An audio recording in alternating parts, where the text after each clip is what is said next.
Good afternoon. I would like to call to order the Pierce County Council and a committee of the whole. Today is March 28th, 2025, and the time is 1:32. I'm going to ask the clerk to please call the roll. Councilmember Yambe. Here. Councilmember Morell. Excused. Councilmember Kruger. Excused. Councilmember Ayala. Here. Councilmember Denson. Here. Councilmember Herrera. Here. Councilmember Hitchin. Here. You have 5 members present. 5 members present. We do have a quorum. Thank you, everybody. We have a request to reorder the agenda this afternoon before we approve it. Just for the sake of our presenter, there was a last-minute request to rearrange, so it would go 4, which is our staff introducing things, then 6, so going over state and federal budget considerations, and then the overview. So it would go item 4, item 6, item 5, item 7. Just so, are there any concerns? And did I get that correct, staff? I did. Okay. Any objections to approving the amendment as agended? The agenda as amended. That's what I meant. Okay, I'm not seeing any, so that brings us to item number 4, which is introducing why we're here. So we're going to turn this over to council staff. Mr. Boki. Thank you, Chair Hitchin, Paul Boki, council staff. The purpose of today's meeting is to do a number of items on your budget. And the first thing is there will be a presentation about significant state and federal budget considerations. And then we're going to go into the budget overview for 26-27. So the current state of the budget, the base budget as it's being proposed by the executive to the departments right now, and you know that this is the time frame when the departments have received their preliminary budgets for 26-27, and the departments are working on those, and they'll put together, and you'll also hear about that in the next item there, item C, which is the 26-27 budget process. You've also asked to receive American Rescue Plan Act, or also known as ARPA expenditure status. The purpose of the meeting today is this is really a lead-in to your budget retreat next week on June 5th, which is where the council will put its priorities together and send those off to the executive. We believe right now in the form of a resolution that the staff will put together after that meeting. The meeting on the 6th is, or on the 5th, excuse me, I keep saying the 5th. The 5th is time constrained. It's really about a half day. Where last year you had 2 days, but it also included some of this meeting that you're having today. So the council will really have to get into the nitty-gritty of kind of where you want to be for the 26-27 budget and talking about your priorities at that next meeting on the 5th. Today is the day to ask as many questions and really get that information and soak the information in about what information the executive is using to make his decision about the budget going forward, understand what the constraints are in the budget that we're looking at, and understanding the assumptions that are being made as the 26-27 budget is being put together in regards to things like revenue growth, expense growth, and various things like that. You're also going to hear about and then of course overhanging a lot of the things that we're discussing is federal and state constraints that they have on their budget. The legislature just recently wrapped things up. Those budgets have now been signed. So hopefully we'll hear today kind of how that impacts us going forward. So to make this presentation today is Ms. Julie DeMuth, the Director of the Finance Department. I'm glad to say director because that's the first time I got to say that. Congratulations on her new job. And although she's been with us for quite some time. So with that, Madam Chair, I can answer any questions that the council may have about that. Thank you for the introduction. I will pause and see if anyone has any questions while Ms. DeMuth is getting ready. I will add my intention along with taking what I hear from today is to work with staff and basically send our colleagues on the council some homework so that when you come to the meeting on the 5th, or for those that may not be there, we can get that feedback from you so that you kind of know what to do, since we do have a shorter amount of time, so that you are as absolutely best prepared for that meeting, so we can get the work done hopefully in that meeting. So thank you, everybody. And if you have questions, today's the day. Just hit your light. We'll pause and we'll ask away. So thank you, Ms. DeMuth, for being here, and congrats again. Thank you, Chair Hitchin. Julie DeMuth with the Finance Department. Starting today, our first presentation will be the state and federal budget considerations. So I'll provide a high-level overview of key state and federal budget developments that have implications for the county. I'll walk through some major budget and legislative changes, as well as risks we're actively monitoring, especially those related to federal funding. Next slide, please. So we'll start with the state budget. Next slide, please. On May 20th, Governor Ferguson signed the 2025-27 Washington State operating and capital budgets. These actions set the fiscal direction at the state level for the next 2 years and carry important implications for local governments, including Pierce County. The state operating budget at a high level includes $7 billion in spending reductions aimed at balancing the state's deficit, as well as $8.7 billion in new revenue, largely through policy changes made to taxes and fees. The state's reserves are projected to grow by $3.6 billion over the next 4 years. Several items in the operating budget directly affect counties. Positively, there is $117 million in backfill to offset lost revenue from local document recording fees.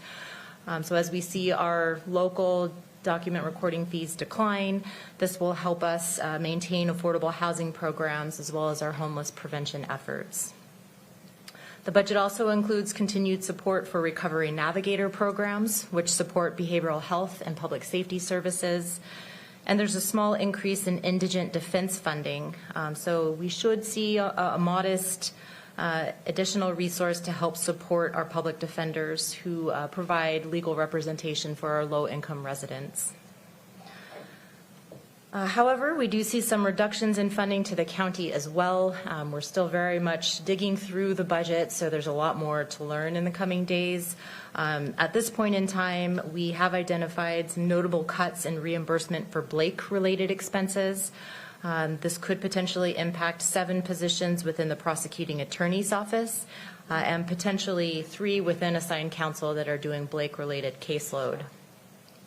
The Administrative Office of the Courts communicated recently that Blake funding will be substantially reduced in the next state biennium, which begins July 1st of this year. So we'll start to see those impacts this year.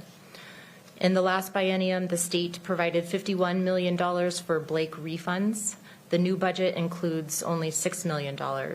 And previously, $50 million was provided to reimburse local governments and courts for the Blake-related work that they were doing.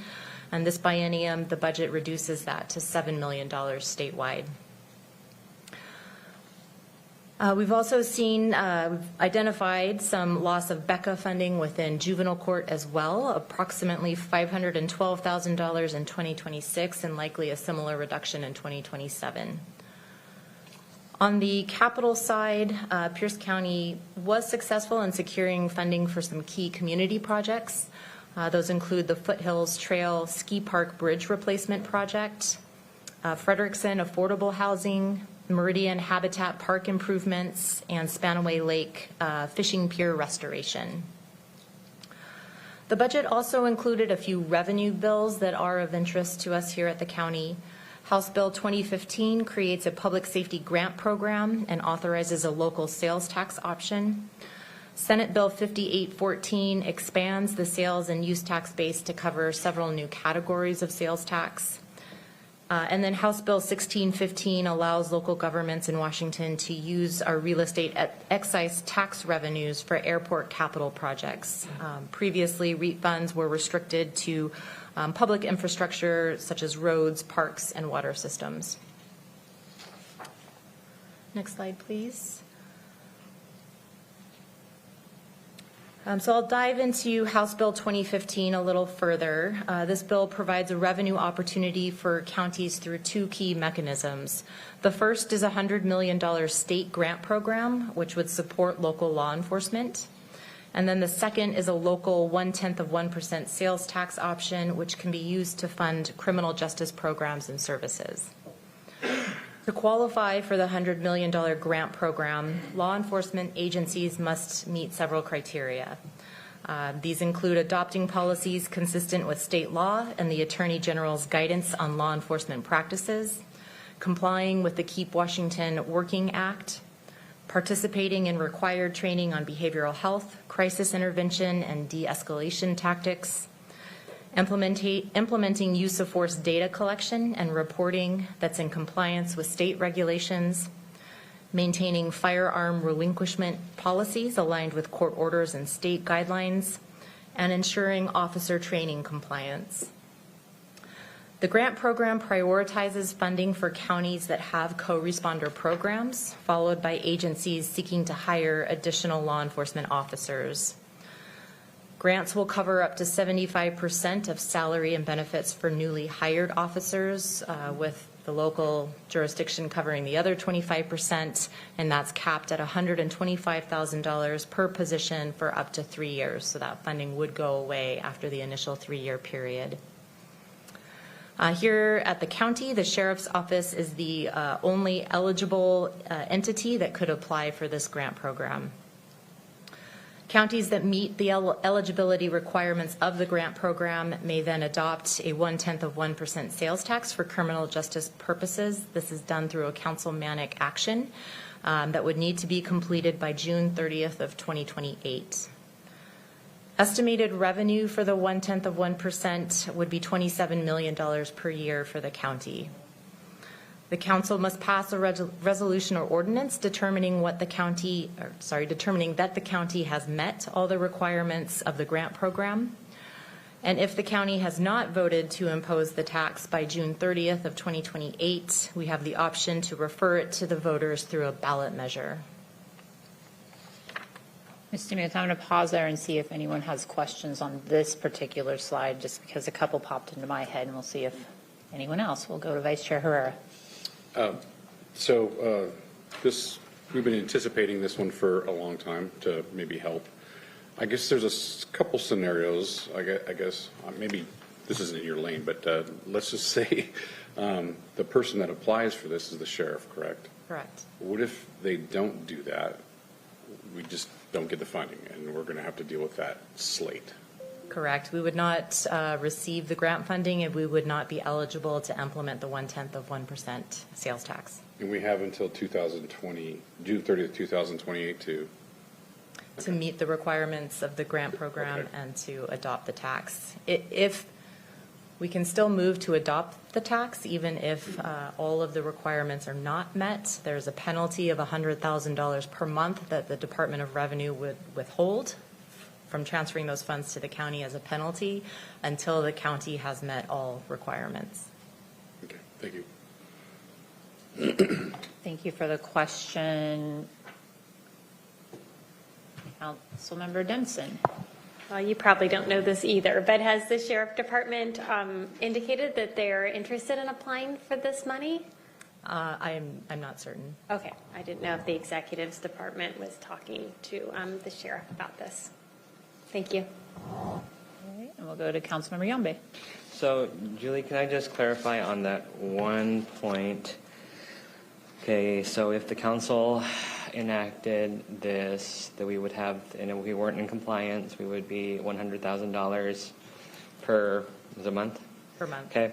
But let's say the council did not, and then we passed it to the voters. The voters passed it, and then would the $100,000 kick in until a department was in compliance then too?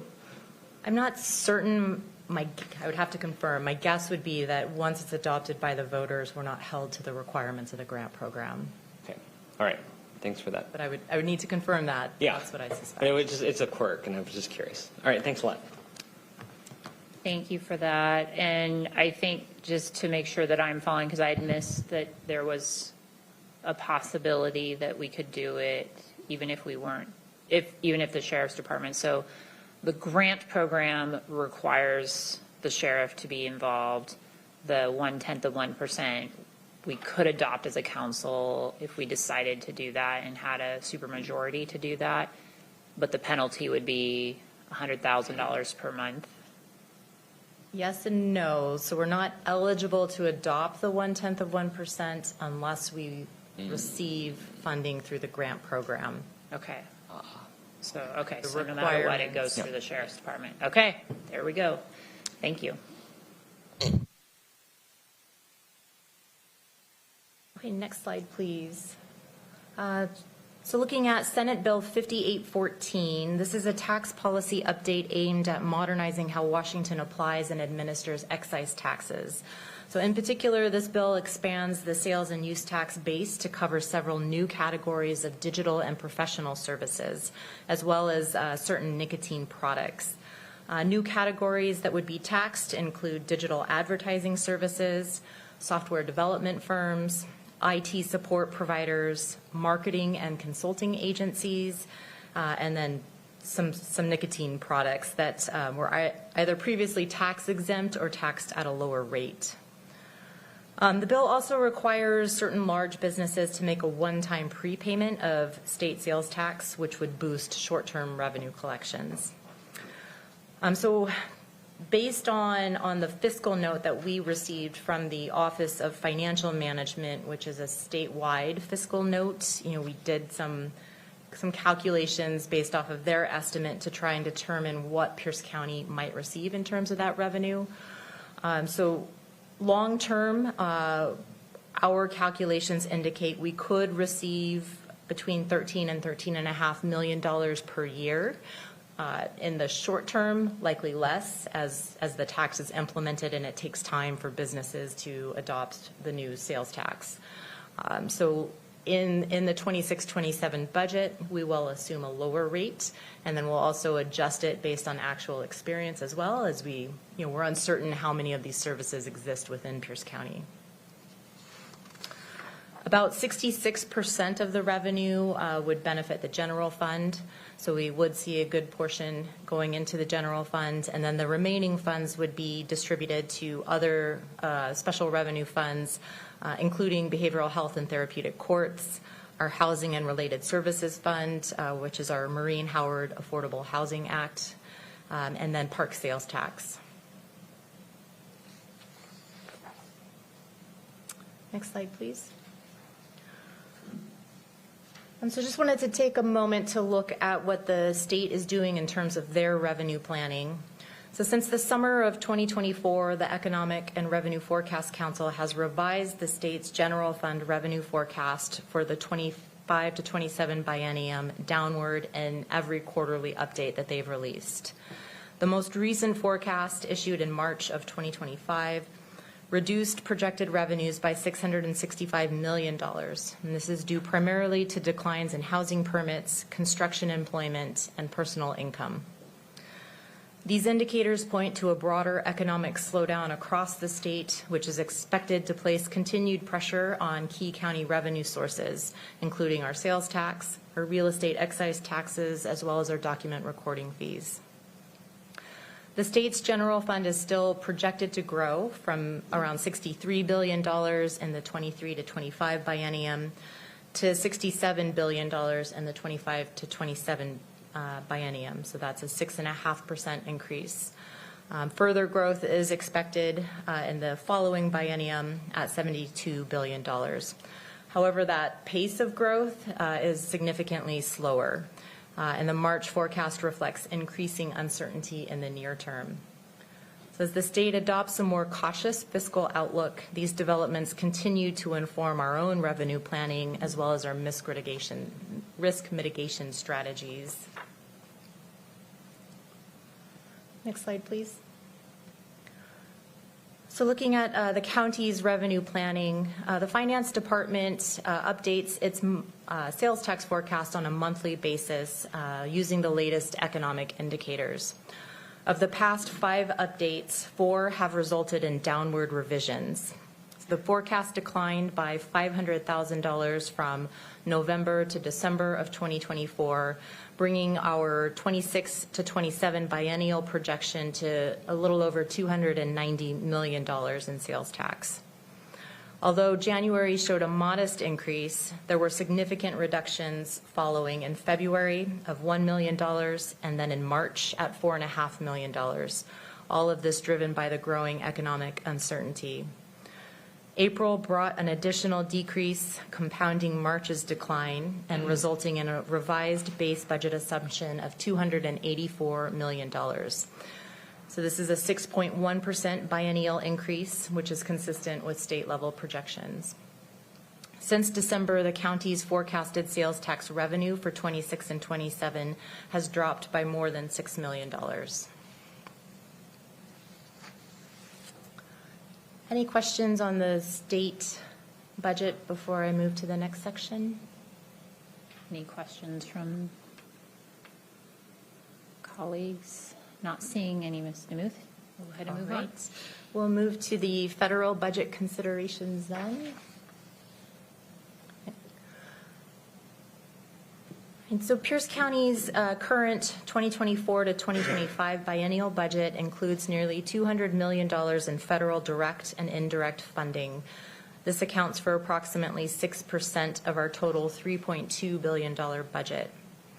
Federal funding supports a wide range of services, some of which rely entirely on these resources to operate.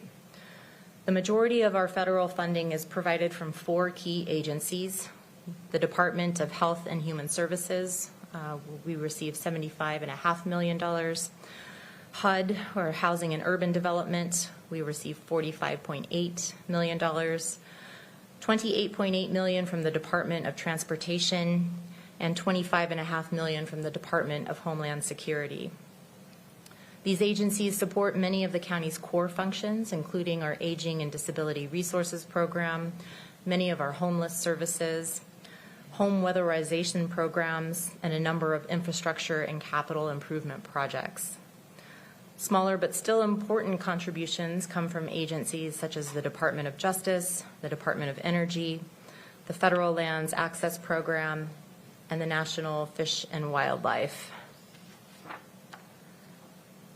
Next slide, please.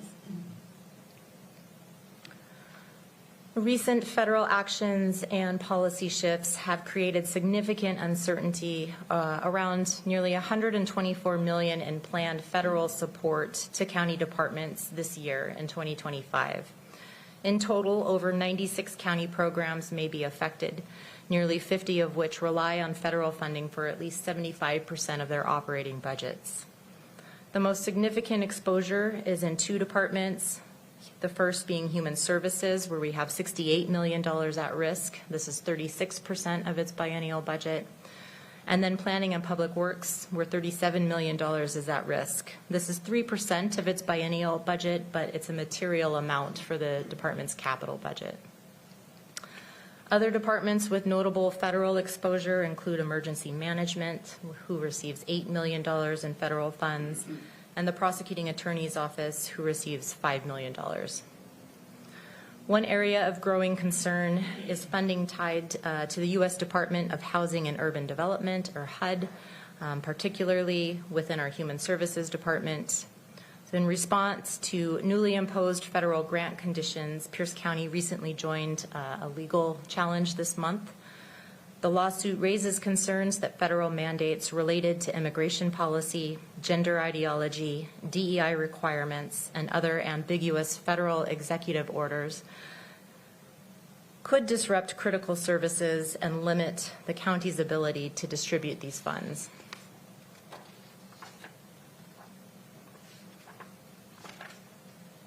Next slide, please. We're going to pause. This is a large topic, so let's go to Vice Chair Herrera. Just a quick question on the federal funding at risk part. You said 36% of human services rely on it. Does that include ARPA funds? Is that separate? We've excluded ARPA funds from these numbers. Okay, thank you. Thank you. And a question that I have is, Human services, the funding there is for actually people doing the work is the majority of the dollars in this graph. It's a combination, so they receive a large portion of Medicaid dollars, which are people doing the work. And then we also receive a lot of funds, for example, through the continuum of care that's distributed to providers within our community. So it's a combination of people and providers. Okay. That's something I've been trying to kind of tease apart because like planning and public works, there's a few staff, I think, but I think it's more program like doing the work. But in human services and like the Family Justice Center and the prosecuting attorney's office, those are actually county employees that currently are under contract with us. And so trying to figure out those numbers, and I didn't see that in this packet. It'd be interesting to have a better idea of that. And maybe you're sharing it later, but I didn't see it. Not specifically. We have a little more than 200 county employees that are funded through federal dollars. Okay. Thank you. Vice, as I said, ask the questions. Today's the day. Go for it. Vice Chair Herrera. I just had a question. This is kind of based on uncertainties of what's happening in D.C. I did a quick cursory search of different counties with about the same populations across the United States.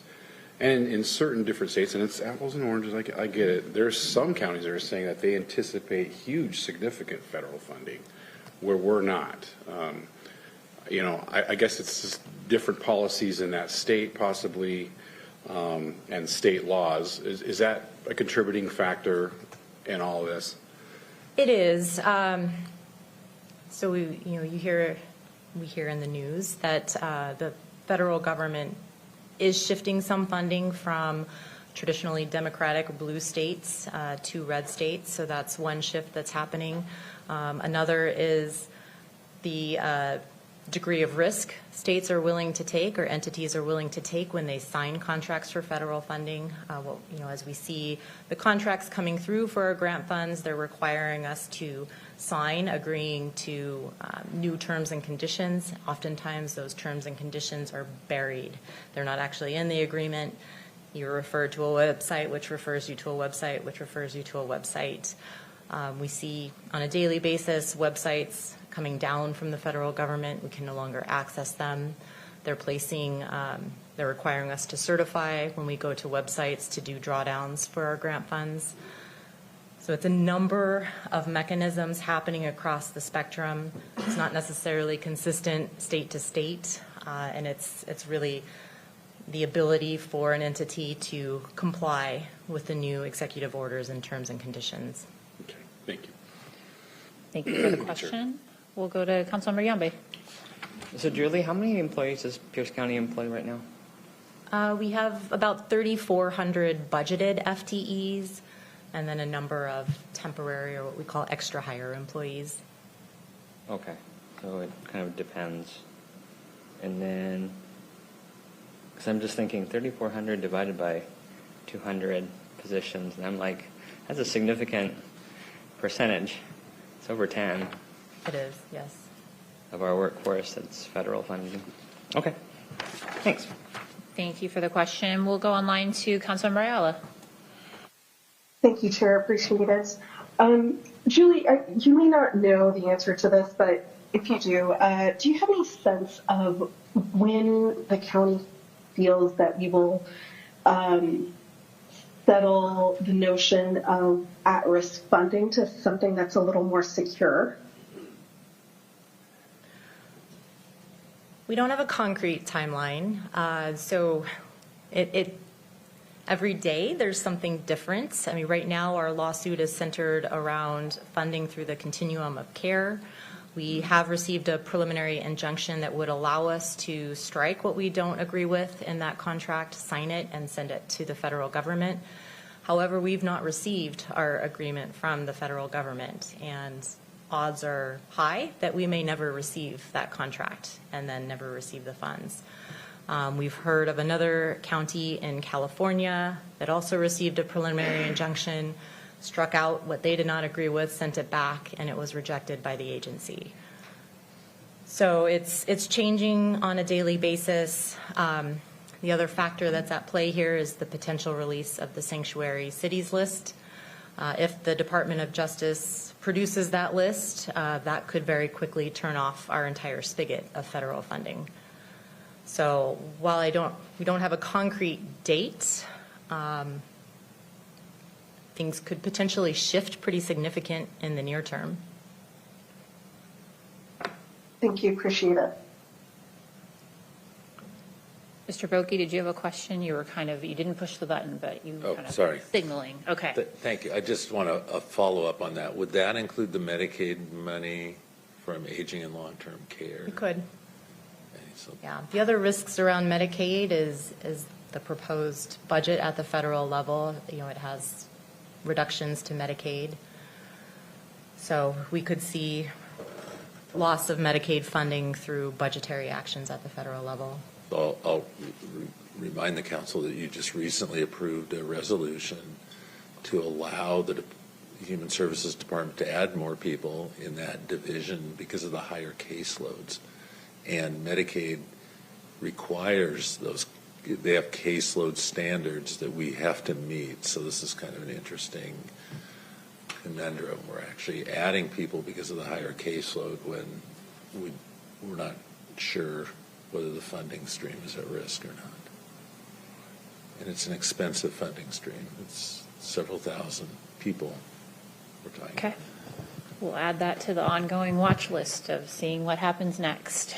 Thank you for flagging that one, though. And do we also pay for or use Medicaid to support the medical services in the jail at all? No, we do not. Okay. Well, there's one glimmer of hope. Okay. Thank you. Right, next slide, please. So I'll outline a couple of steps that we are taking to address this. So we're taking some proactive steps to both assess our risk as well as evaluate service continuity. So as you know, a new executive order was recently issued by Executive Mello that is now in effect to help strengthen oversight of our federal contract review process. That executive order now requires that the executive sign all federal contracts and amendments regardless of the dollar amount. We've implemented a new Workday business process. This launched last week on May 21st, which introduces a standardized review and approval workflow for all departments, courts, and elected officials. Designated reviewers are now in place within each department or office to flag new or revised federal terms that we're seeing.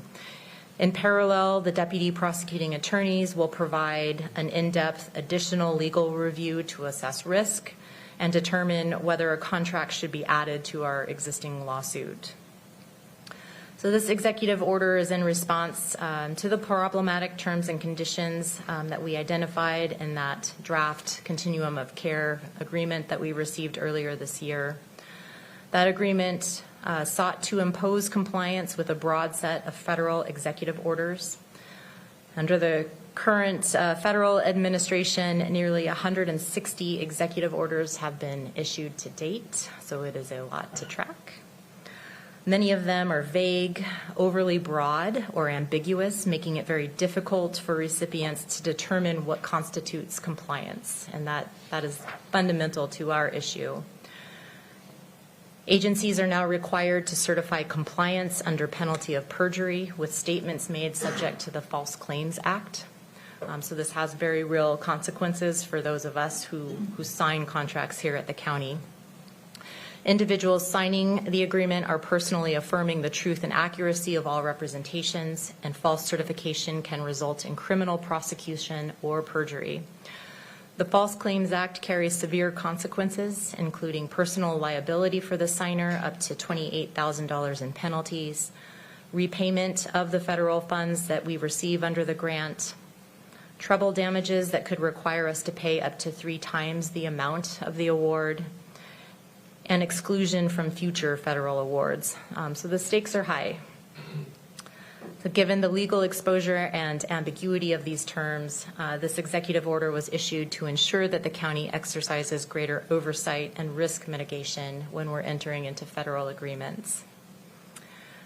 In tandem with this executive order, we just launched today a second phase of our countywide federal risk assessment. This one is focused on a deeper program level analysis to help us understand the impacts. So this exercise will, one, assess our service impacts, so looking at how the loss or delay of federal funding affects county operations and program delivery. We're looking to prioritize our essential services, so determine which services are most critical. Understand community consequences, looking at what disruptions in services or projects might mean for our residents and vulnerable populations. And evaluating external impacts, so how would subrecipients, contractors, and our partner organizations be affected? So these steps are intended to protect our essential services, ensure our legal and policy compliance, plan for continuity across all of our county programs, and provide transparency with our residents and partners that will subsequently be impacted by the loss of these funds. Ms. Demuth, question from me is around the state federal dollars that also pass through to the county. Have we even started to figure that part out? We are working on it. We right now are holding and reviewing any contract that has federal or indirect funding. So several state contracts that have federal funds flowing through them to the county. It requires us to, comply with the federal terms and agreements as well. So we are assessing all of those contracts too. It also has impacts to our subrecipients because we pass on those terms and conditions to our providers and community organizations that receive federal funds through us. So there is a lot of subsequent impact. So an example of that would be like one of our partners in juvenile justice work or our victims advocates that work with Crystal Judson as a subrecipient because they're funded through a county org that has federal dollars would have to comply with whatever executive order is listed. Okay. Yeah. Okay. Even our providers for the weatherization program, the contracts that they sign, we pass on the federal terms and agreements to them. So we are looking at the potential to modify. Can we remove that requirement from our contracts? So these are all options that we're exploring and looking at. Okay. Thank you.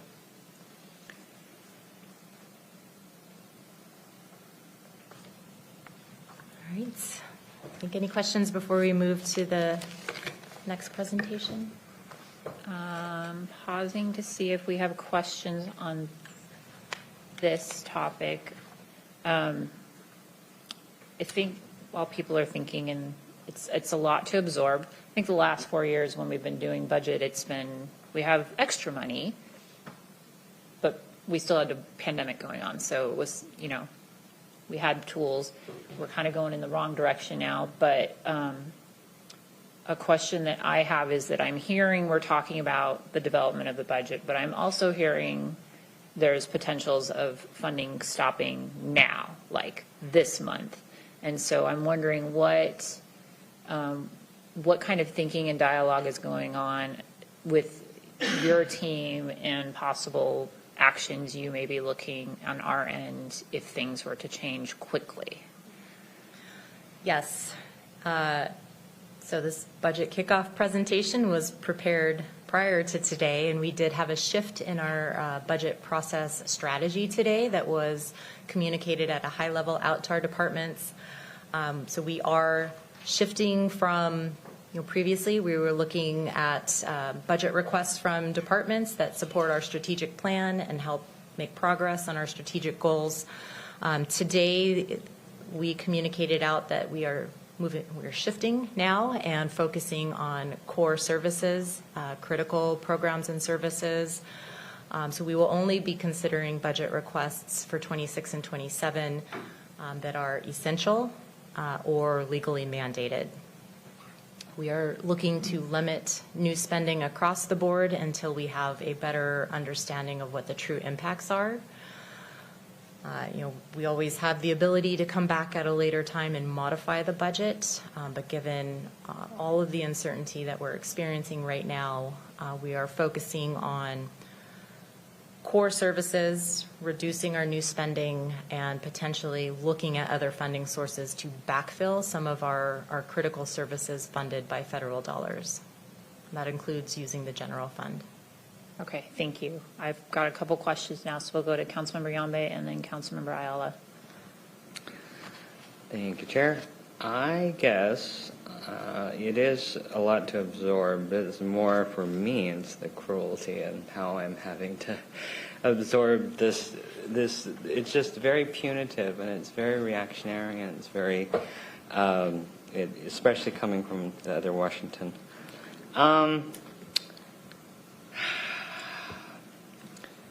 On regards to, let's say, if we do sign, our people do sign those contracts, and have to abide by those terms. If there is some reason that we need to defend those individuals in court on those, does the county, is the executive's office, is there plans to, allocate money to do defense for people who get called out? Let's say that they quote signed a document and it turned out that we had missed something. What's frustrating about this is that the federal government is setting up a system in where we have no choice but to defend our, interests and our citizens who elect us to represent them at the local level and, be a continuation of the state. But they're setting up these battles that, and then it's almost like, the only reaction, the reasonable reaction is either to cave or to sue or to, and so it sets us up with nothing but bad options. And then I'm just concerned, are we going to be defending, employees or executive staff if they sign a document and the federal government says, hey, you're not in compliance and you violated these things, and we'll take you to court and throw up these charges and throw up the fines? I don't have an answer for you. Haven't had those discussions yet. I'm sure we'll determine a plan for that. I can tell you I personally sign every county contract, and I am not signing anything that has federal funding in it right now until we have clearer direction. With our process change also, only the executive has delegated the authority to sign contracts that have federal or indirect funding or commit county resources in any way to the federal government.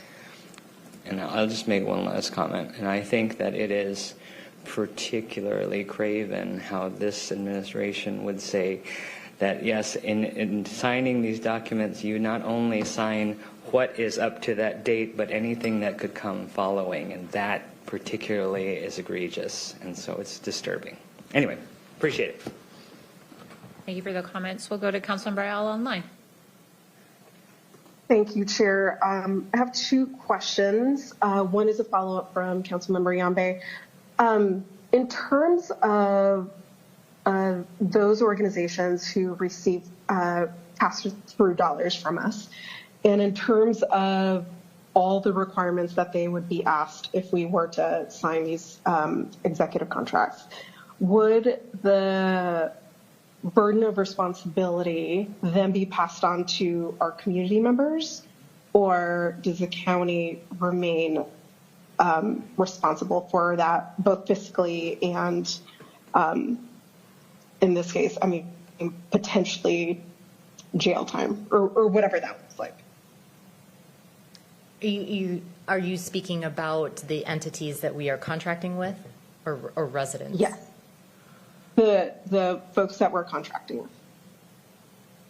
I think it boils down to who the federal government comes after, whether they're coming after the state or local government jurisdictions or going down to subrecipients. I think it depends. If a provider signs a contract with us, they're legally responsible for the terms in that contract. That's why we are also holding our agreements, our subrecipient agreements, until we fully understand the legal ramifications of those as well. That. And then my second question, do we have a list somewhere around our unfunded mandates, either from the state or other entities? Not that I'm aware of, no. Okay, no worries. I was just curious what that looked like in the broad spectrum of what we're responsible for. Thank you for the question, Councilmember Ayala. I have a feeling that WASAC has unfunded mandates from the state. I'm not sure they track from the federal government, but we could reach out to them to see what they've done. It's a sticking point for local governments, so I would imagine WASAC has one. Any other questions before we shift to the actual budget process we are undertaking in the midst of all of this? Okay, Ms. Demuth, thank you for attempting to answer questions that are just really hard to deal with right now. So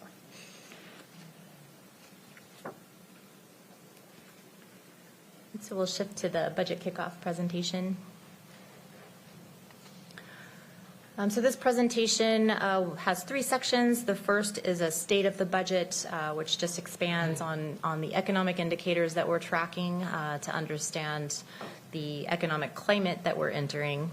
Then I'll review the base budget and then go over some high-level items regarding our budget process. Next slide, please.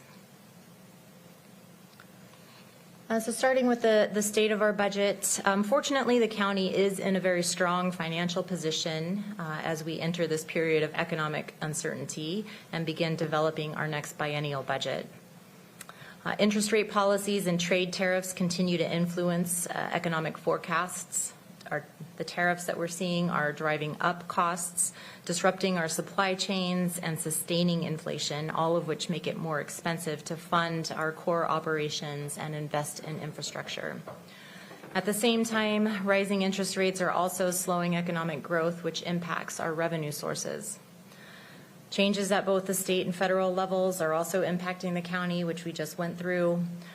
The federal policy changes that have the potential to impact as much as $200 million in county funding in 26-27 is very significant. This could impact many of our county's essential services as well as our infrastructure projects. All of these factors set the stage for our budget development process. And given the ongoing uncertainty and limited financial growth, we need to continue to adapt, prioritizing efficient resource use to meet our community needs while maintaining fiscal responsibility. Next slide, please. So the next few slides will go through some of the significant economic indicators that we closely track, and many of which inform our revenue forecasts. So inflation, we have seen inflation slow in recent months with year-over-year quarterly percentage change decreasing by 2.1 percentage points from the first quarter of 2024 to the first quarter of 2025. However, the consumer price index for the region remains above the Federal Reserve's target rate. While nowhere near the inflationary levels we saw back in 2022 and 2023, inflation is currently forecasted to remain above the 2% target for the foreseeable future. This continued inflationary pressure reduces the likelihood of interest rate cuts in the near term. Federal Reserve policymakers have stressed increased uncertainty in the economic outlook and monetary policy direction since their March 19th meeting. Consumer sentiment has also declined significantly, driven by consumer concerns about policy and the inflationary impact of tariffs. So overall, we're seeing inflation remain above targeted levels. The Federal Reserve faces ongoing uncertainty in their monetary policy decisions, and consumer confidence continues to decline. Next slide, please. Shifting to interest rates, the Federal Reserve lowered rates in late 2024, but they have remained unchanged in 2025 due to ongoing uncertainty in policy direction. Higher interest rates will continue to affect our key economic sectors, particularly real estate and construction. The initial rate cuts in September of 2024 led to a slight improvement in home builder sentiment, but that optimism has faded as mortgage rates increased again recently. Currently, S&P Global expects one interest rate reduction in 2025, but the Federal Reserve's approach to interest rates remains cautious as it balances inflationary pressures with economic stability. The impact of consumer activity will affect many of our local revenues, of course, sales tax, our interest earnings, our real estate excise taxes, as well as our document recording fees. Next slide, please. Building permit activity did see notable quarter-over-quarter growth from the first quarter of 2024 to the first quarter of 2025. It nearly doubled in percentage terms. However, on an annual basis, the total number of permits authorized in 2024 was 47% lower than the high level we saw back in 2021. This reflects ongoing challenges in the construction sector, despite these short-term improvements that we are seeing. Building permits are closely tied to interest rate trends and expectations about future rate movements. Construction costs overall continue to rise, and uncertainty over interest rates has led to a cautious outlook by the industry. While recent data suggests some temporary gains in terms of building activity, our broader economic and policy factors will determine whether this growth is sustained in the long term. For now, what we're seeing in our forecast data, it indicates that building permit activity is expected to decline as we move into 2026. Next slide, please. The county's unemployment rate declined by 0.3 percentage points from the first quarter of 2024 to the first quarter of 2025, but it remains the highest among our neighboring jurisdictions. Employment levels also showed minimal growth, with the total number of employed persons increasing by just 0.1% from the fourth quarter of 2024 to the first quarter of this year. Labor market conditions remain uncertain amid weakening confidence among households and businesses. So while unemployment has improved slightly over the past year, broader economic factors are expected to influence our local labor trends, with forecasts indicating a gradual rise in our unemployment rate over time. Next slide, please. Considering these economic conditions and forecasts, our local tax revenue patterns reflect the broader shifts in our housing market as well as our consumer behavior. For property tax, historically, we've seen our property tax revenue growth boosted by new construction and improvements. That new construction and improvements is expected to moderate as our housing activity slows. So we'll still see the allowable 1% growth year over year, but additional revenue we receive from new construction and improvements is projected to decline over the long term. Sales tax revenues saw significant growth following the Great Recession back in 2008, and it surged during our pandemic years. So between 2013 and 2019, we had an average annual sales tax growth of 8.8%, so really strong growth. Sales tax peaked in 2021 with a nearly 21% growth over 2020. 2023 was the first year that we saw a decline in sales tax growth since the Great Recession. Our sales tax forecast indicates a slower rate of expansion this year as well as in the coming years. The adopted 2025 budget assumed a growth rate of 5.1% for sales tax. However, our year-over-year sales tax revenue is only 2.2% above our 2024 levels. So through May, our general fund sales tax collections are $1.8 million, or 3.2% below budget. Next slide, please. Any questions on that information before I move to our base budget? We will pause and see if there are questions. Councilmember Denson. Thank you, Chair. Well, I guess just about your last point. If our sales tax revenue is 3.2% below budgeted projections, it goes to the Chair's earlier comment about whether we're going to need to make some adjustments in this biennial budget. and I don't know if you have the answer to this, but I assume we're going to be seeing a supplemental if that kind of trend continues. Likely, if we need to address that continuing trend, we'll do it through expenditure freezes or reductions in our spending rather than a supplemental. We could go a supplemental route. We'll be doing one at the end of the year regardless to true up the budget as we close out the biennium. But I think our first mechanism would be to control spending. But you're only able to control, I guess, spending that isn't necessary or isn't tied to salaries or rent or things that, is there that much discretionary spending you think that will allow, not that it's discretionary, I don't know the right word, but spending that that's not legally obligated, that we can, We don't have a lot of discretionary spending, no. No, we don't. But what we do is, currently we have in place, we've restricted out-of-state travel for essential purposes only. We could look at, controlling our contracts that we're doing things for essential purposes only. We could implement a hiring freeze, so we stop filling our vacant positions unless absolutely necessary. So those are mechanisms we could use. That's helpful. Thank you for those examples. Thank you for the questions and comments. And I'm not seeing anyone else. We'll go ahead and move on. All right. Next slide, please. So I have a few slides to go through the 2026-27 base budget. So just starting with a very high-level overview, our county budget includes budgets for 82 different funds. So it's a very large, complex budget. Each of these funds serves a distinct financial or operational purpose. The general fund is our largest fund. It accounts for 30% of our total biennial budget, and it supports many of our core operations, including law enforcement, corrections, the courts, elections, and other general government functions not restricted to other fund types. Our special revenue funds make up the largest share of funds at 34%.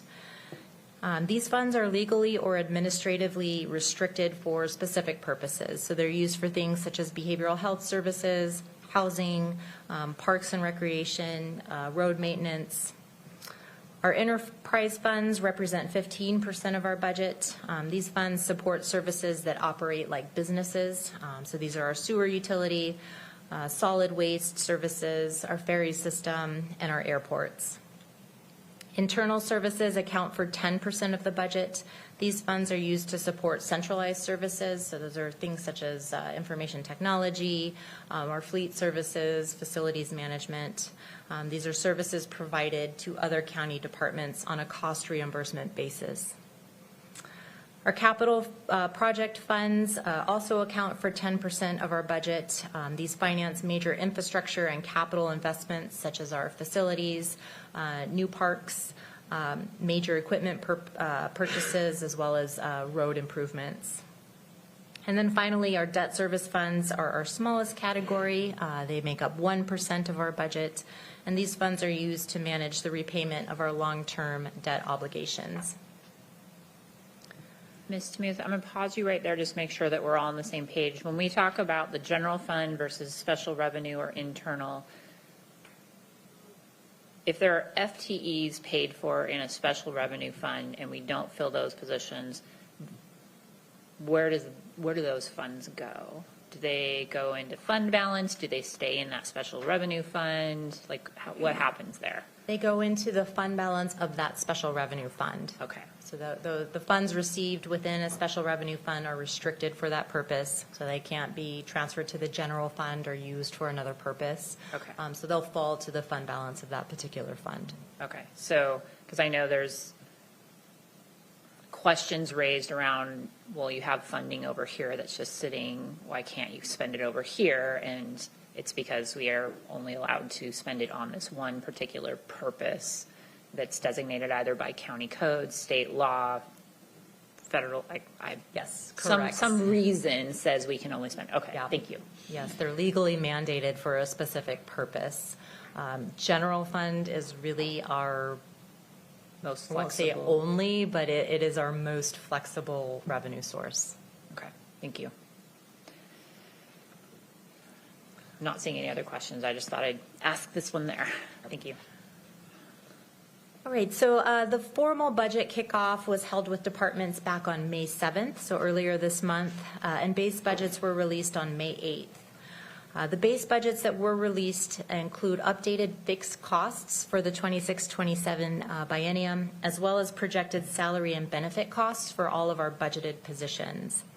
So we remove all the one-time allocations, our old fixed costs, our old salary and benefit costs, and we reload it with our new projected costs for the next biennium. For 2026-27, the base budget is $3.3 billion. So this is just slightly below, 0.9% below our current adopted budget. This is very typical for a base budget to be lower. This is due to the removal of all those one-time allocations that are appropriated in our current budget. The 26-27 general fund base budget is $43 million, or 4.7% higher than the current biennium. This increase is largely driven by rising personnel costs and higher allocated costs, particularly for self-insurance, workers' compensation, our space facility costs, as well as information technology services. Next slide, please. Oh, we're going to pause for Vice Chair Herrera. Thank you. A quick question on the 4.7% increase. That doesn't include the possible backfill that we were It does talking not. about either. Correct. Okay. The numbers you see today do not assume any changes in federal funding. Okay, thank you. Good question. Right, so this next slide shows our total county base budget broken out by function. The dark blue portions represent services funded by the general fund, and then the light blue portions are funded by other revenue sources outside of the general fund.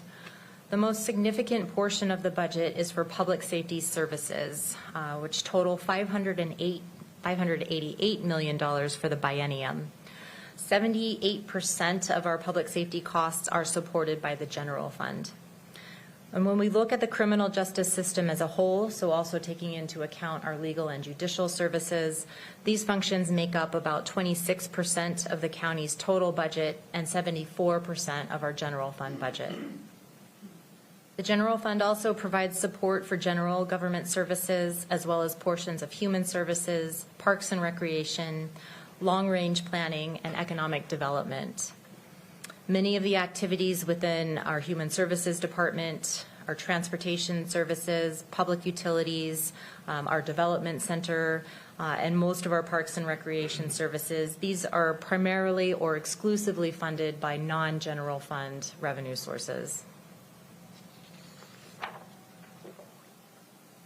Next slide, please.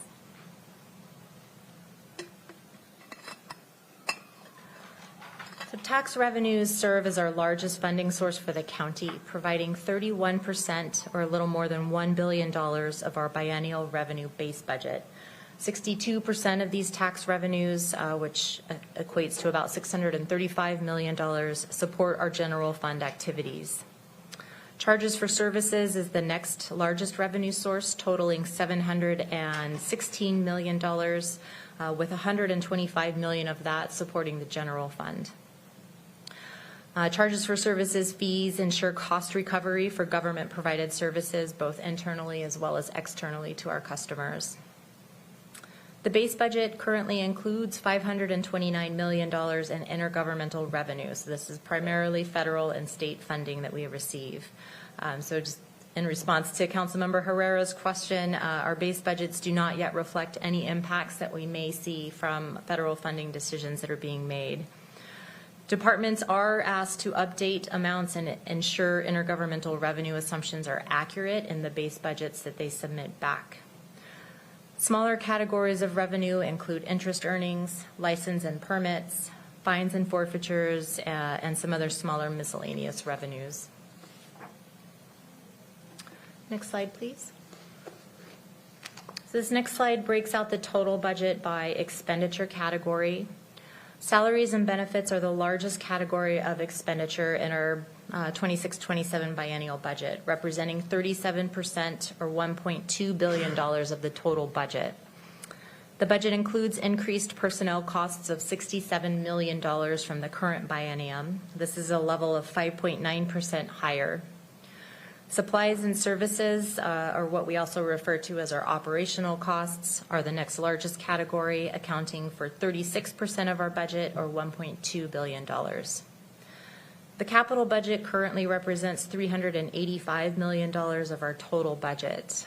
So these figures, though, will continue to evolve all summer long as we receive submittals from departments and we make various adjustments over the summer in preparation for submitting the budget to you. Next slide, please. So for staffing, we've had steady increases in the number of FTEs here at the county over time. In the last 10 years, staffing grew by 368 full-time equivalents, or FTEs, to a little over 3,400 total budgeted FTEs in the current biennium. Staffing levels in the 26-27 base budget are slightly lower than the current biennium. This is due to the removal of limited duration positions. So these are 1 to 3 year term positions. They're removed from the base budgets, and then departments request them back if they need to continue. We've also removed our Blake funded positions due to the loss of funding from the state. And then several of our positions supported by the American Rescue Plan Act are also removed from the budget. Next slide. So shifting now from the total county budget to the general fund, here we've seen expenditures grow significantly over the past decade. Actual spending, if we go back to 2016, 2017, was approximately $601 million compared to just over $913 million in the current biennium. The 26-27 base budget for the general fund is currently $955 million. This growth is primarily driven by rising personnel costs, which have increased 57% or $239 million since the 2016-17 time period. Over that same period, operational costs have grown 92% or $125 million. Next slide, please. So I do want to point out that we have continued under expenditures within the general fund over the last several years. So since 2020, the general fund has consistently underspent its budget, which has contributed to significant growth in our fund balance. We often speak of this deficit, yet year over year we're actually adding to fund balance, and it's primarily due to the underspending of our budget. In 2021, actual expenditures were $36 million underspent compared to the budget for that year. That gap has come down slightly over the last 3 years, but we're still experiencing significant underexpenditure year over year. The current budget right now, 24-25, included planned reductions to help address our structural deficit within the general fund. So we did have 4 to 5% budget reductions within our general fund departments. Even with those budget reductions, actuals were close to $21 million below budget last year in 2024. As departments prepare their budget submittals, we have asked that they carefully review historical spending and their service levels to identify areas that may need to be right-sized so that we can continue to address not only our deficit now, but as well as federal funding issues. We'll need to find those opportunities to help address that deficit and likely reallocate our resources to higher priority needs. Next slide, please. This last slide on the base budget provides the current general fund risk model. As a reminder, the county utilizes an interactive model to evaluate how budget decisions affect revenues, expenditures, and unassigned fund balance over time. The model in front of you today provides a 6-year financial outlook to support long-range planning and help county leaders understand the long-term impact of resource allocation choices. So this risk model has been updated to include actual expenditures and revenues for 2024. We've also updated the budget for 2025 based on estimates on the revenue side. We haven't touched the expenditures. And then it also reflects the base budgets for 26 and 27. The growth in general fund reserves has been driven primarily by underspending, but we've also had strong sales tax growth in prior years contribute to fund balance as well, in addition to our higher than expected interest earnings that we've seen in the last couple of years. So looking ahead, should the county fill its currently budgeted positions, so we have a number of vacancies. However, should we fill those positions, the associated costs will place increased pressure on our reserves. So that's what you see reflected in this risk model. This assumes that we're fully spending our general fund budget year over year. There was a point in time when we did that. We came very close to spending our budget every year. Without assuming any new revenues or increases in service delivery, so this it carries forward status quo, we could fall below our 15% fund balance goal within the next 4 years. And as you can see, the structural deficit will continue to increase over time. So we're not reducing it in any way, and it's continuing to persist. Any questions on the base budget before I move to our budget process? Can we go back to that slide, Mr. Weinsberry? Are there any questions on this or any of the other?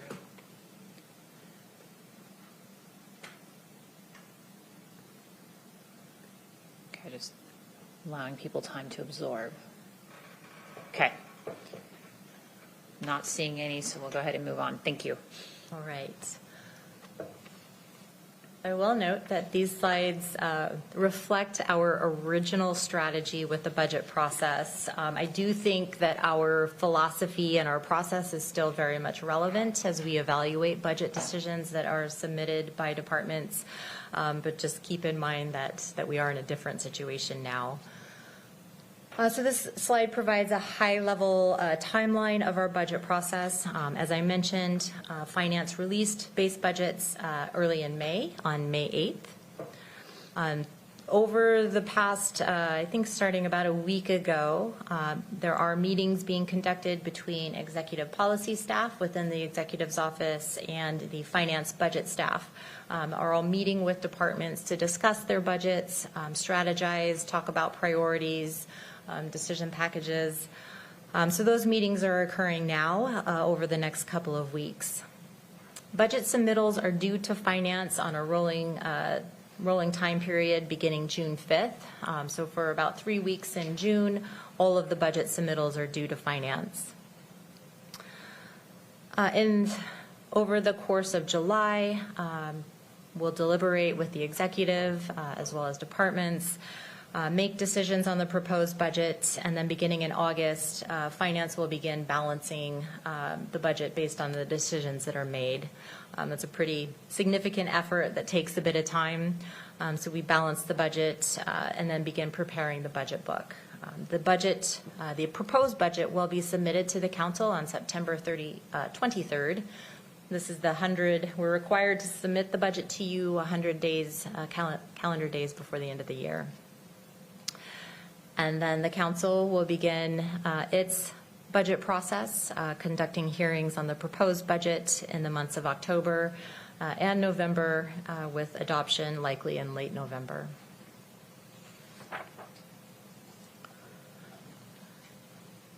So the 26-27 budget cycle does include some key policy changes that I wanted to highlight for you.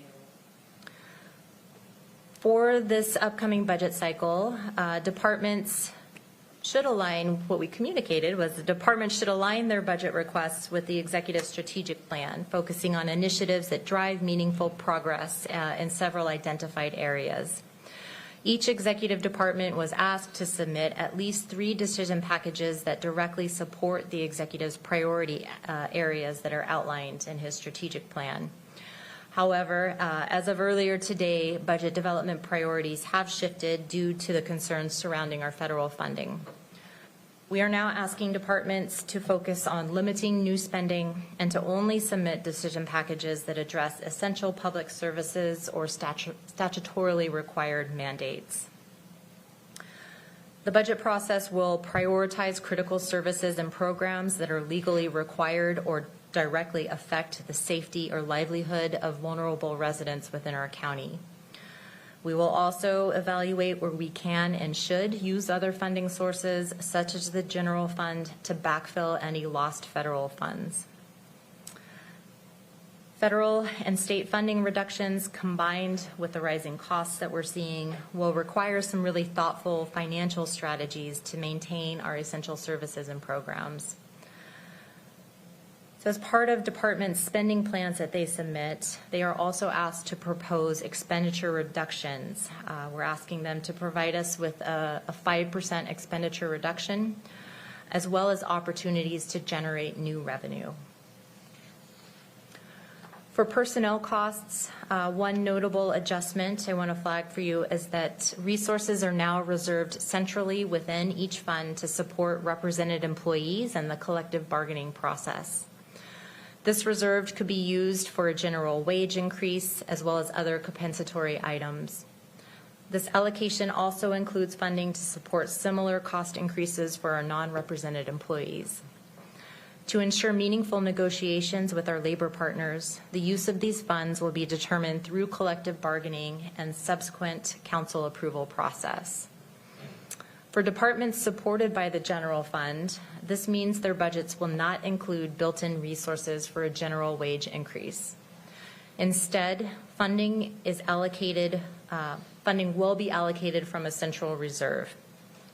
So once agreements are finalized and the finance department has completed an analysis to determine the necessary adjustments, we will transfer funds into department budgets as needed. Departments that have available under expenditures may be asked to absorb some of that increase to the extent possible. So this is a change in how we've budgeted salary and benefit costs previously. Next slide, please. So our budget process is built on a structured framework designed to support effective resource allocation and ensure alignment with fiscal conditions and our long-term strategic goals. The framework consists of three interrelated components that are shown on this slide. The first is our strategic plan. So this establishes the county's shared vision and guides the prioritization of initiatives to align funding decisions with our long-term objectives. It also includes spending plans. So the spending plans organize budget information by program and service area, which helps provide a comprehensive overview of our costs, regardless of individual funding sources, and how they support the county's priorities. And then the last component are our decision packages. These provide a structured format for presenting funding requests, including supporting data, justification, and analysis of the anticipated impacts. I'll review each of those in a little bit more detail on the next few slides. But together, these components ensure our budget process remains focused, transparent, and aligned with both the operational needs as well as our strategic direction.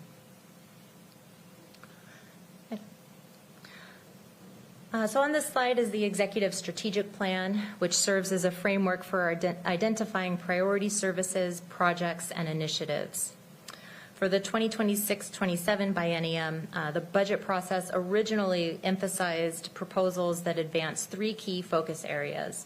The first being effective and fair law and justice systems.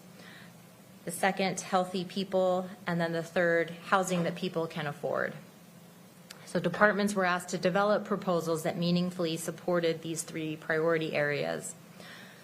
However, given the current fiscal uncertainty and the potential loss of federal funding, as we discussed, the budget process is now shifting focus to sustaining our core operations and essential services.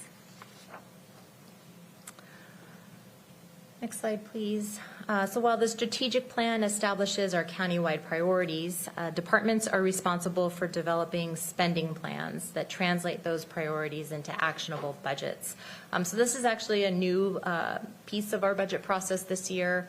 This approach really shifts the focus from where we looked at individual fund budgets, which was our previous practice, to really organizing budget submissions around programs and services. So an example I'll use is Human Services has a number of different funds. Rather than looking at those individual fund budgets, the spending plan really looks at Human Services as a comprehensive department. So they're kind of outlining their programs and services regardless of what the funding source is, so that we can really see that high-level overview of the department. Spending plans should clearly outline a few different things. It shows the baseline budget levels, any proposed funding adjustments, any changes to staffing, and then revenue sources for each major program or service.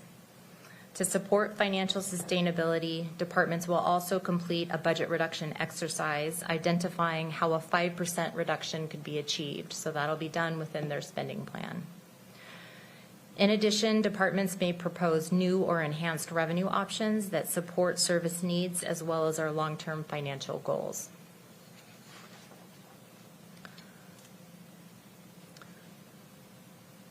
So the last component are decision packages. These are our formal mechanism for departments to propose changes to their budget.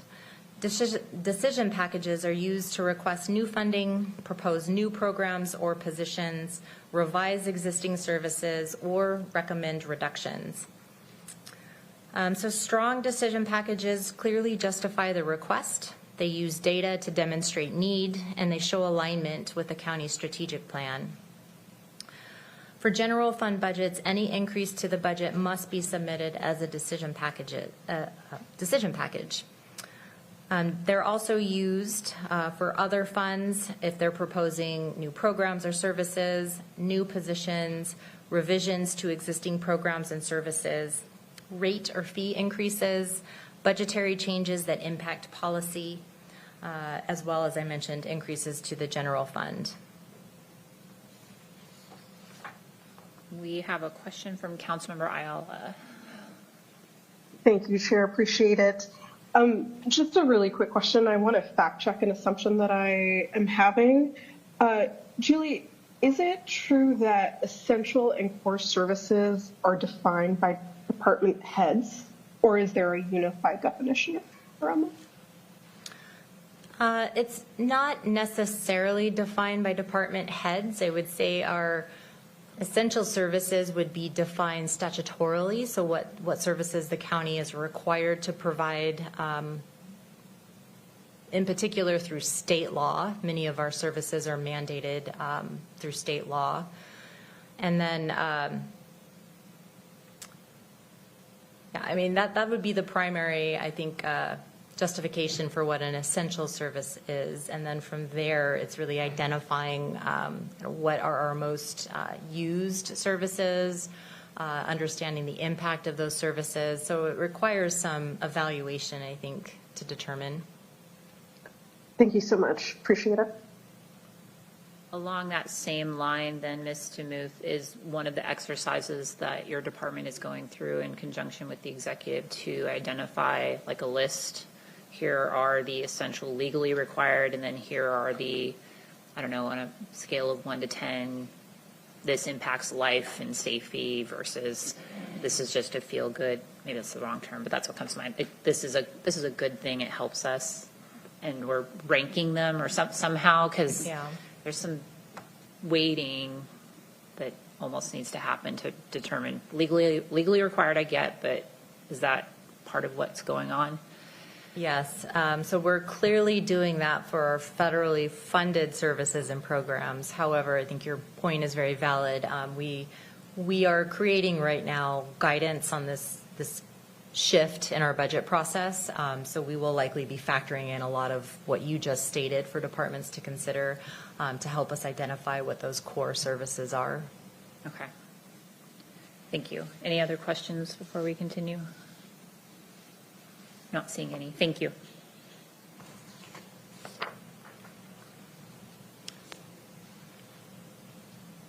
So our decision packages are evaluated based on several key criteria. Those include data-informed development, realistic and sound fiscal planning, alignment with the strategic plan, and performance monitoring.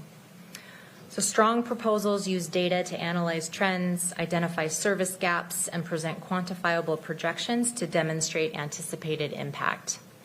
Submissions should include relevant data, statutory requirements, input from partners, and evidence of community engagement where applicable.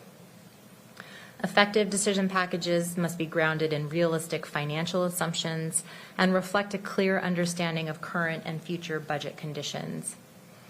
So items that we look for are accurate cost estimates, sustainable funding strategies, consistency with county fiscal policies, and a consideration of trade-offs. So we're really looking at whether departments demonstrate that they have evaluated alternatives and considered the opportunity costs.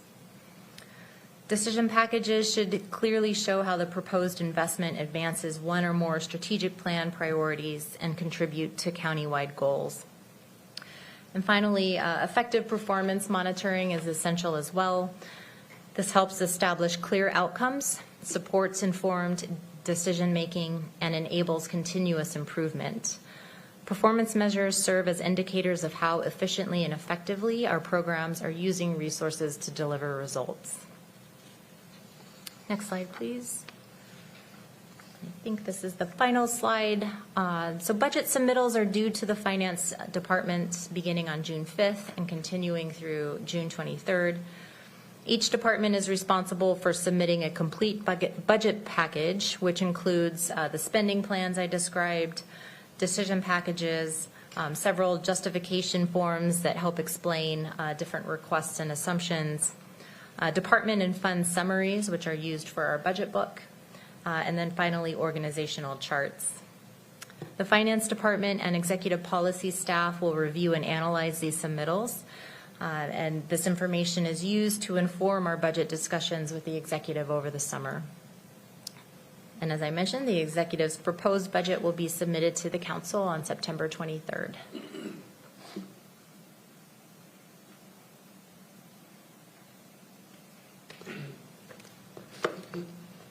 Okay, everybody.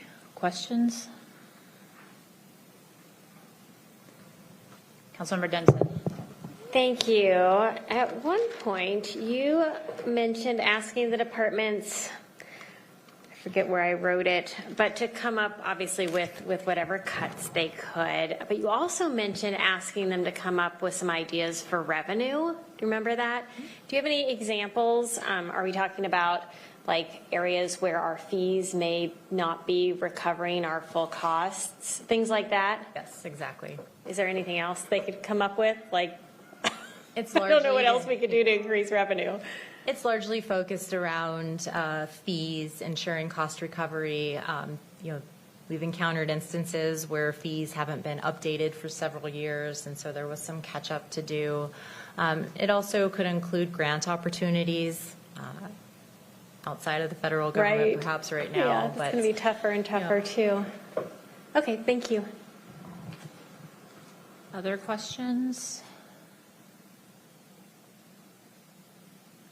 Okay. I have a random one. I believe one of the executive orders was getting rid of the penny. Yes. And we do a lot of tax revenue, and just because you're here and you're an expert, I literally don't know the answer to this. So how does that work with taxes? Because we do like 1/10 of 1%. So those are all done in pennies. Is there any impact to us, or because some will round up and some will round down, there's no impact? Because at one point I thought it was like businesses could choose if they were going to round up and round down. And I was like, well, that sounds horrible. There's rounding is rounding. You don't get to choose. There's rules. That's a great question. I hadn't considered that particular executive order. Off the top of my head, I would say it probably filters down to the business that's selling goods, and the price that they're charging, whether they decide to round up or down. Are you talking about the revenues that come to the county? Yeah. I mean, I just didn't know. Now, I will say I said that, and our assessor treasurer raised his hand. Or anyone object to having our assessor treasurer come online? We're familiar with him. He's been here a few times. Assessor Treasurer Campbell will move you over and let you be a phone a friend here to Ms. DeMuth.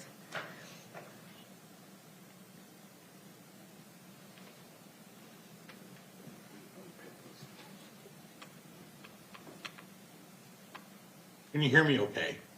We can now. There I am. Hold on. There I am. Hello.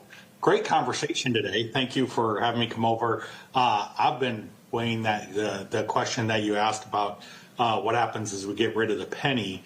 And that's going to be more on the cash transaction side. Banks and all that will still calculate things out to the penny. When we're calculating levies, we go 10 places past the decimal point. And so we're really working down to the tenths of pennies and such for tax calculation, rounding it up for checks and electronic payments. And the pennies will still be around for quite some time, even if we're not producing new ones. So it won't be anything we'll have to address within the next probably 3 to 4 years before it starts to become more of a shortage. We will be talking about that at the upcoming assessment treasurers conferences later this summer. Okay. But we are already giving thought to that very great question. It was just a wonder that I had because I was just like, there's always been a penny and we may need them. Okay. Well, thank you. I appreciate you jumping in to answer.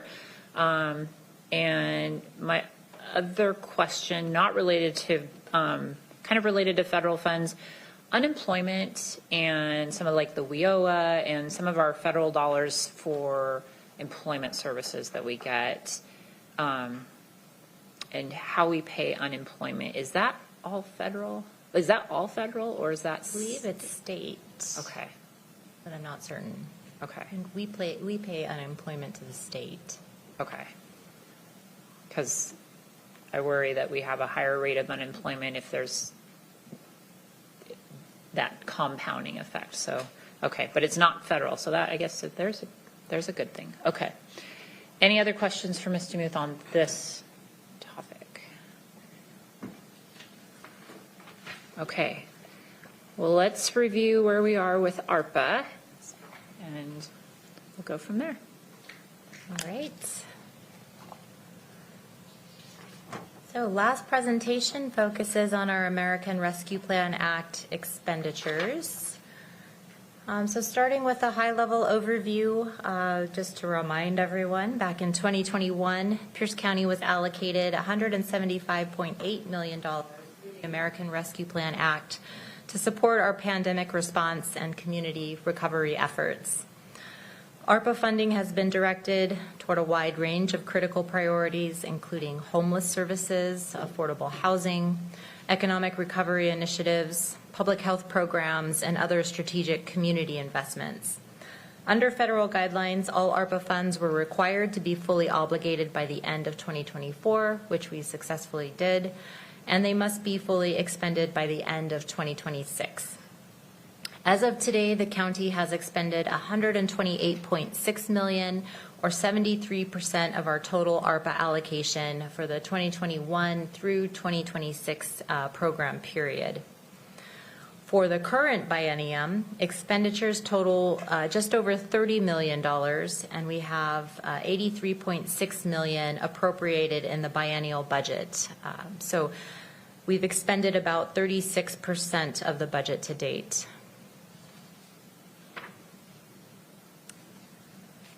So this slide breaks down our ARPA budgeted expenditures specifically for the 2024-2025 biennium into two categories. The first being our programs and services, and then separately our capital projects. So just as a reminder, the biennial budget fully appropriated the county's remaining ARPA allocation. However, several projects and a few of our program expenditures are planned to continue into 2026. So we won't fully expend these funds this year. The total biennial ARPA budget includes $24.3 million for programs and services and $59.4 million for capital projects. So as of April, programs and services, within that budget, we've expended $10.2 million, or 42% of our biennial allocation. $14.1 million remains to be spent. And then for our capital projects category, we've expended just over $20 million, or about 34% of our capital budget. $39.3 million remains unspent, with some of those projects, of course, being multi-year construction and infrastructure timelines. So this chart presents our ARPA expenditures by year, beginning in 2021 through the projected closeout period in 2026. So our actuals are in dark blue, and then our remaining estimated spending shows up in light blue.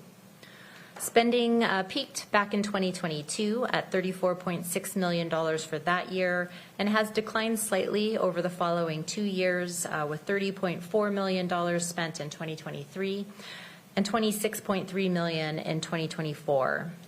So in 2025, we do expect spending to increase again, with total expenditures projected at $30.9 million for this year. As of April, $4 million has been spent, with most programmatic activity expected to conclude by year end. So we'll see some increased spending over the coming months. In 2026, our final year spending is estimated to be $26.5 million, with capital projects accounting for 89% of our expenditures next year.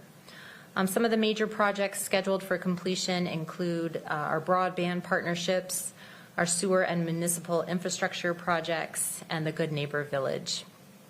The county remains on track to fully expend its ARPA allocation by the federal deadline of December 31st, 2026.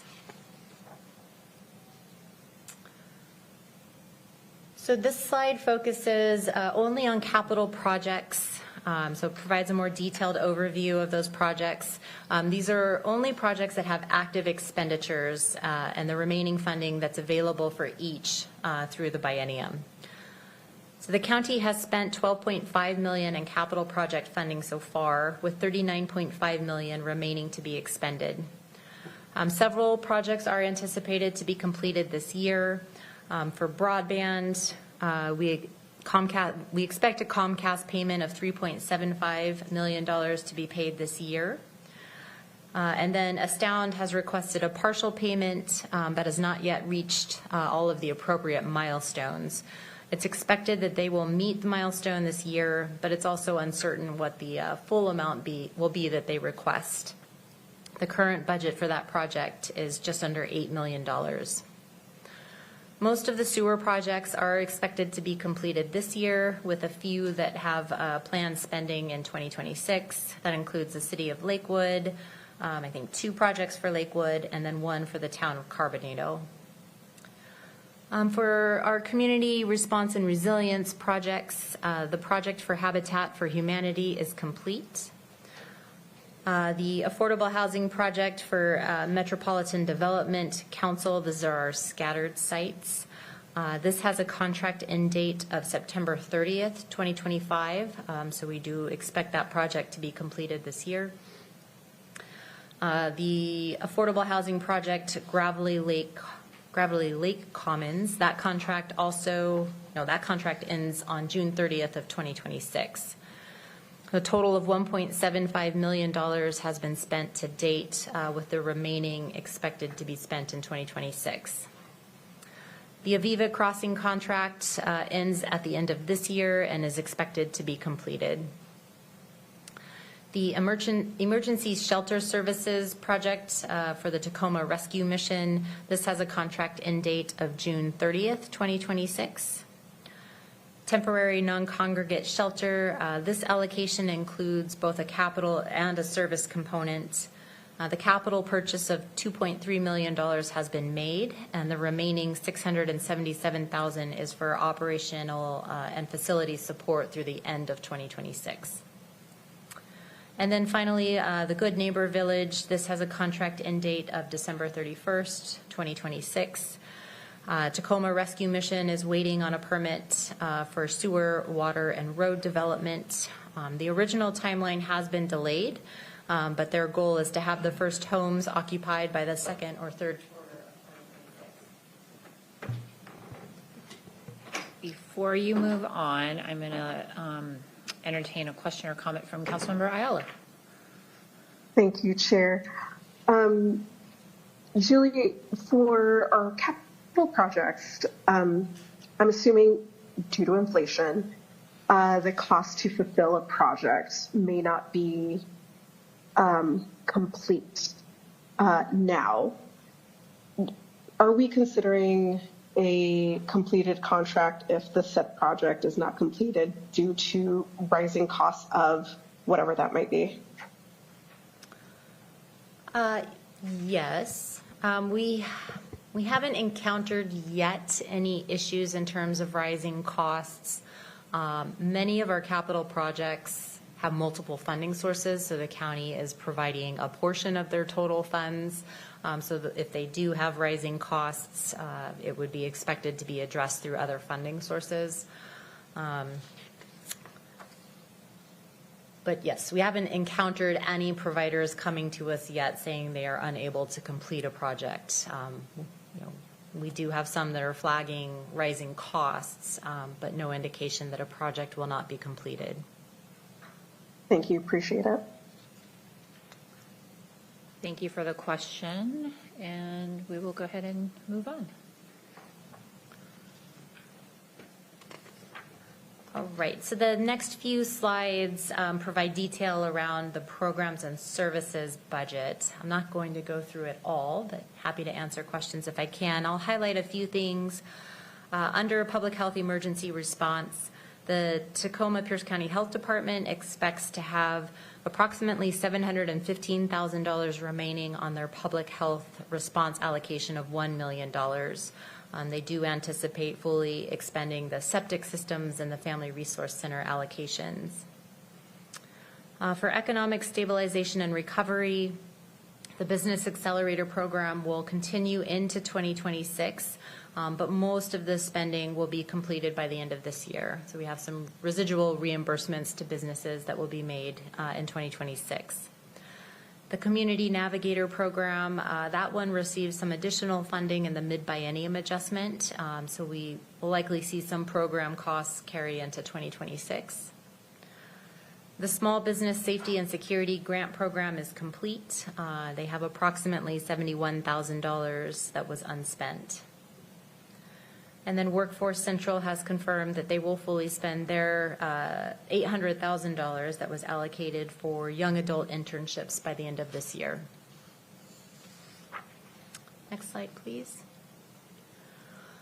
A couple items to highlight under our community response and resilience category. The Community Land Trust and Clarion Medical Respite Services allocations have contract end dates in 2026. So those two allocations will have spending continue into next year. However, all other programmatic funding for human services we anticipate to be completed by the end of this year.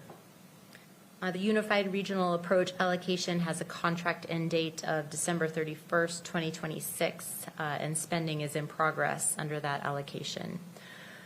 The project is currently in design phase, which will continue through March of 2026, and then it'll shift to implementation the rest of 2026.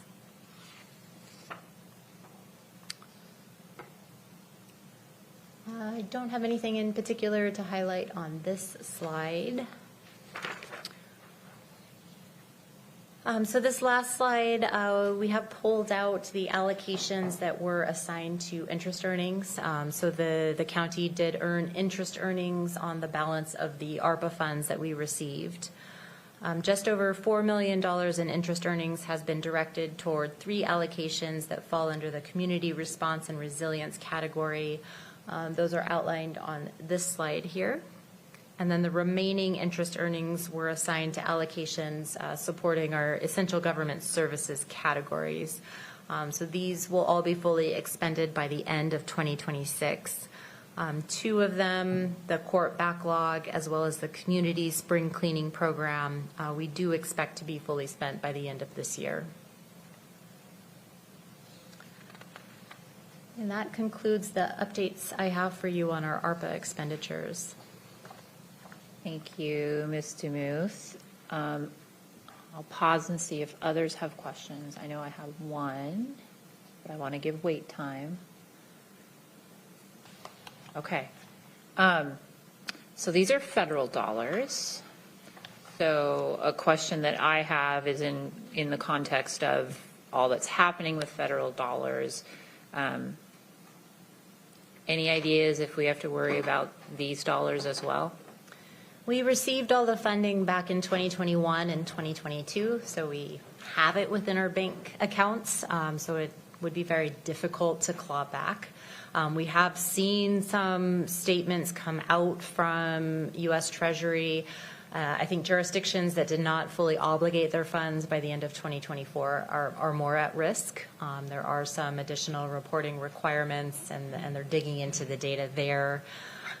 So I feel like our ARPA funds are pretty safe. Anything could change, yes. The only real significant change we've seen is that we're no longer required to report on equitable outcomes. So our quarterly... Still sending that information just because, no, never mind. We provide an annual report each year that includes, a bunch of data, performance measures, outcomes data.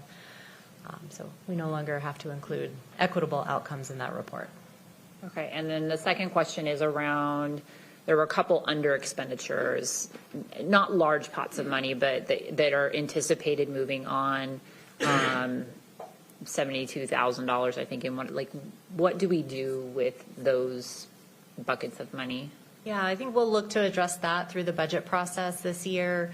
So we'll work closely with departments to really hone in on any other potential under expenditures that we might not be aware of yet and come up with a plan to reallocate those funds.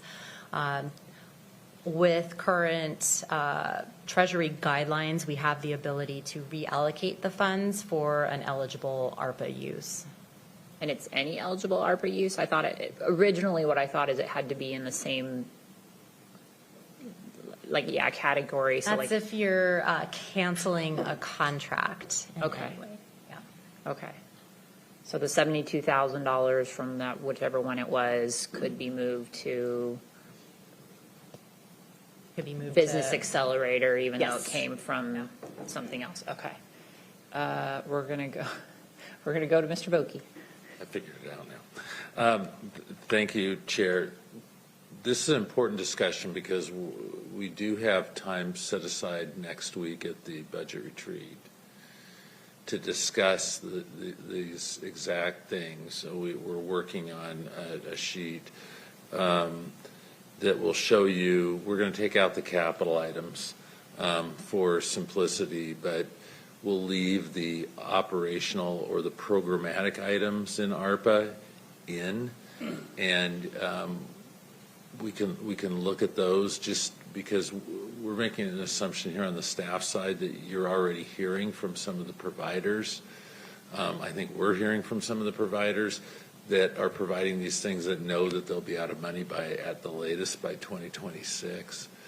And those discussions are going to have to be had. So what we're going to split out is we're going to give you what Ms. DeMuth just gave you, but it'll be the operational, it'll just be the programmatic side. And then you can, if the council has any ideas about priorities of things that you might want to carry into 2027, not with ARPA dollars, but with some other source of dollars. Some cases we might be able to find a special revenue fund. In other cases, I'll just have to say, well, that's going to have to be general fund money. And as you hear, it's going to be constrained. So, I mean, there's two sides to the equation, but we are hoping to have a discussion around these exact items as they pertain to going forward into 2027. Okay. Thank you for the context and explanation. Are there other questions on ARPA dollars? Okay, I'm not seeing any. Any closing comments, Ms. DeMuth, or reflections or follow-up? I will just say that things are truly changing on a daily basis, so we'll just have to be prepared to adapt. I think what the path forward we've laid out today could be significantly different by July. So we'll stay in close communication, both with the council as well as county-wide on what's changing and what our approach is. It's going to be a very interesting next several months. Okay. Agree. Any last minute comments from council members or staff? Mr. Boki? Just a reminder, on June 5th, that would be a Thursday, June 5th, in these chambers at 9:30 a.m. We will have the budget retreat to discuss the council's priorities. And we thank Ms. DeMuth for the information that she gave us today. But the 5th will be concentrated on, and we are preparing a PowerPoint to kind of lead you through that discussion.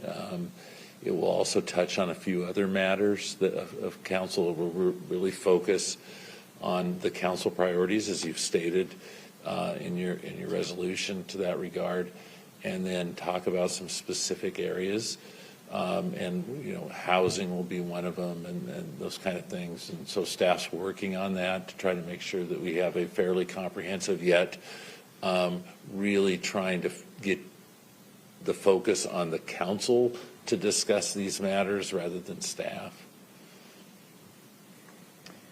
That's a hint to come ready to talk. And like I said at the beginning of the meeting, I do intend to send out kind of a homework type thing with a little bit of like, here's what we did 2 years ago as far as the resolution, since some of us weren't on the council. And in addition, just kind of a little bit of a, here's some things to think about, be ready to come speak on behalf of the county, but also your individual district, so that we can really have that conversation. So we can, as quickly as possible, get that resolution through our process so it's in the hands of the executive before the end of June at the latest, because he'll be doing his thinking about what is actually going to be baked into the budget in the month of July, and us letting him know sooner rather than later is helpful. So, any further comments? Any further business before us this morning or this afternoon? Man, time. Okay. Seeing no other business, we are adjourned. Thank you, everybody.